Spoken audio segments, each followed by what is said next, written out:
The Envious Neighbor. Long, long ago, an old couple lived in a village, and, as they had no children to love and care for, they gave all their affection to a little dog.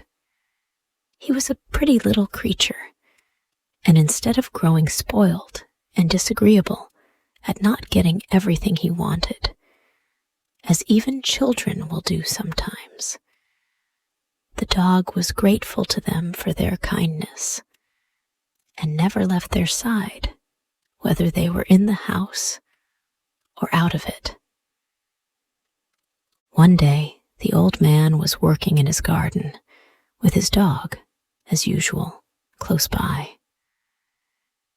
The morning was hot, and at last he put down his spade and wiped his wet forehead, noticing, as he did so, that the animal was snuffling and scratching at a spot a little way off. There was nothing very strange in this, as all dogs are fond of scratching, and he went on quietly with his digging when the dog ran up to his master, barking loudly, and back again to the place where he had been scratching. This he did several times, till the old man wondered what could be the matter, and picking up the spade, followed where the dog led him.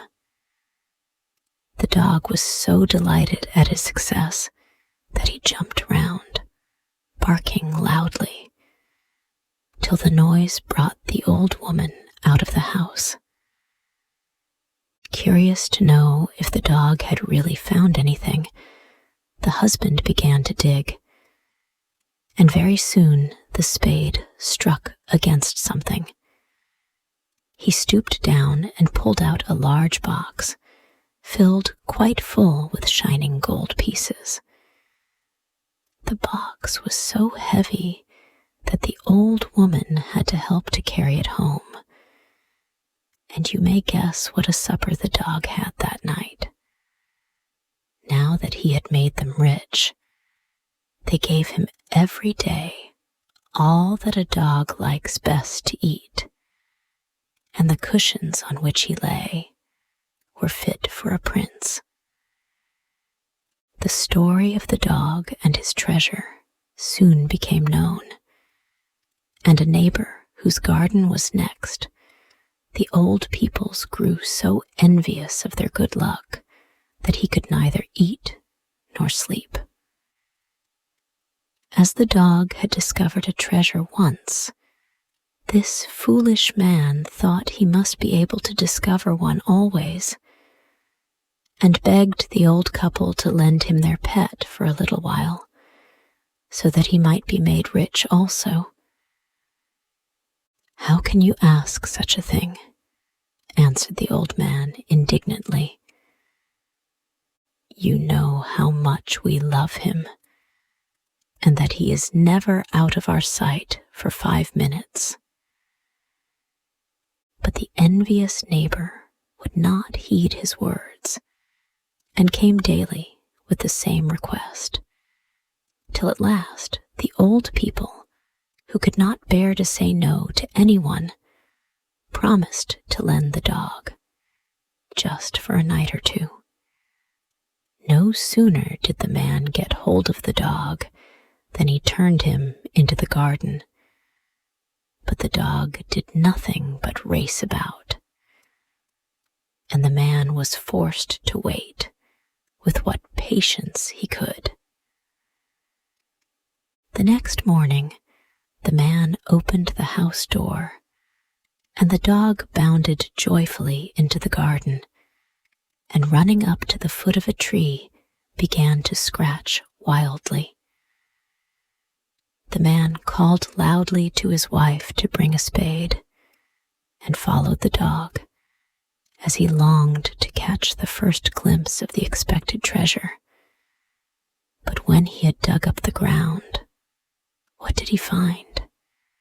Why, nothing but a parcel of old bones, which smelt so badly that he could not stay there a moment longer, and his heart was filled with rage against the dog who had played him this trick, and he seized a pickaxe and killed it on the spot before he knew what he was doing.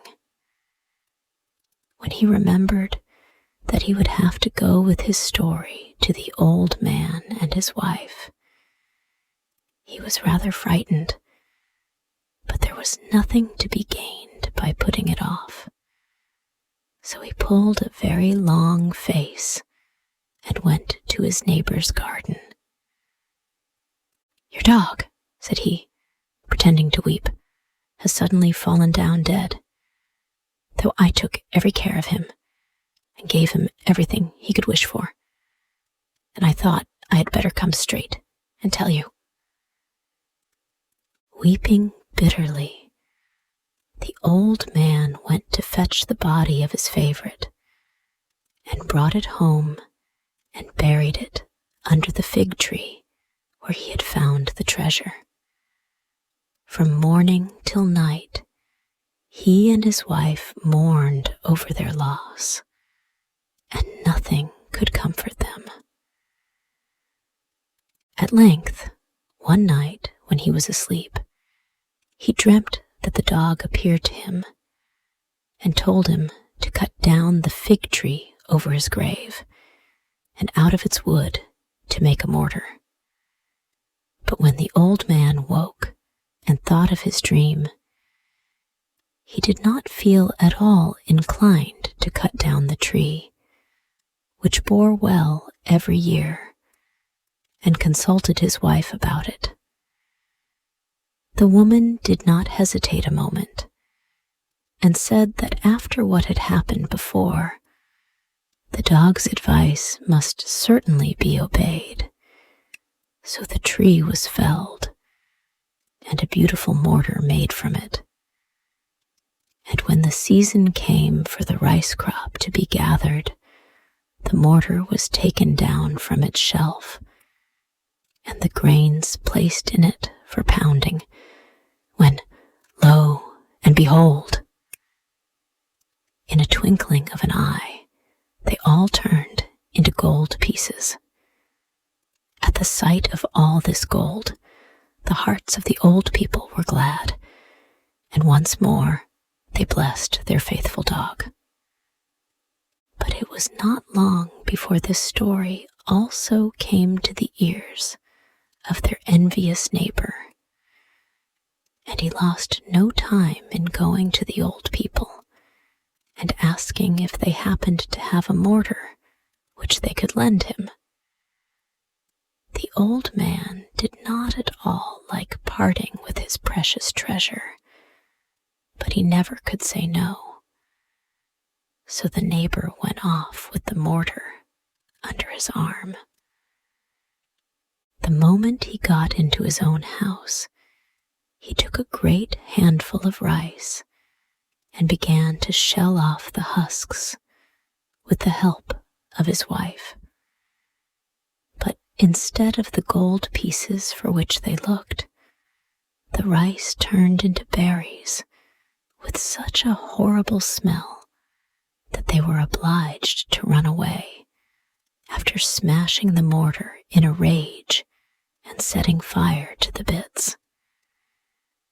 The old people next door were naturally very much put out when they learned the fate of their mortar, and were not at all comforted by the explanations and excuses made by their neighbor.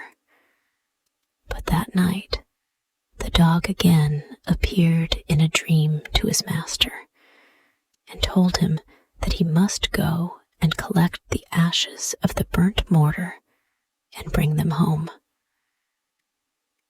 Then, when he heard that the daimyo, or great lord to whom this part of the country belonged, was expected at the capital, he was to carry the ashes to the high road, through which the procession would have to pass. And as soon as it was in sight, he was to climb up all the cherry trees and sprinkle the ashes on them, and they would soon blossom as they had never blossomed before. This time, the old man did not wait to consult his wife as to whether he was to do what his dog had told him, but directly he got up. He went to his neighbor's house and collected the ashes of the burnt mortar. He put them carefully in a china vase and carried it to the high road, sitting down on a seat till the daimyo should pass. The cherry trees were bare, for it was the season when small pots of them were sold to rich people, who kept them in hot places so that they might blossom early and decorate their rooms. As to the trees in the open air, no one would ever think of looking for the tiniest bud for more than a month yet. The old man had not been waiting very long before he saw a cloud of dust in the far distance, and knew that it must be the procession of the daimyo. On they came, every man dressed in his finest clothes, and the crowd that was lining the road bowed their faces to the ground as they went by. Only the old man did not bow himself, and the great lord saw this, and bade one of his courtiers, in anger, go and inquire why he had disobeyed the ancient customs. But before the messenger could reach him, the old man had climbed the nearest tree and scattered his ashes far and wide. And in an instant, the white flowers had flashed into life, and the heart of the daimyo rejoiced. And he gave rich presents to the old man, whom he sent for to his castle. We may be sure that in a very little while the envious neighbor had heard this also, and his bosom was filled with hate. He hastened to the place where he had burned the mortar, collected a few of the ashes which the old man had left behind, and took them to the road, hoping that his luck might be as good as the old man's, or perhaps even better. His heart beat with pleasure when he caught the first glimpses of the daimyo's train, and he held himself ready for the right moment. As the daimyo drew near, he flung a great handful of ashes over the trees, but no buds or flowers followed the action. Instead, the ashes were all blown back into the eyes of the daimyo and his warriors, till they cried out from pain. Then the prince ordered the evildoer to be seized and bound and thrown into prison, where he was kept for many months. By the time he was set free, everybody in his native village had found out his wickedness, and they would not let him live there any longer. And as he would not leave off his evil ways, he soon went from bad to worse, and came to a miserable end.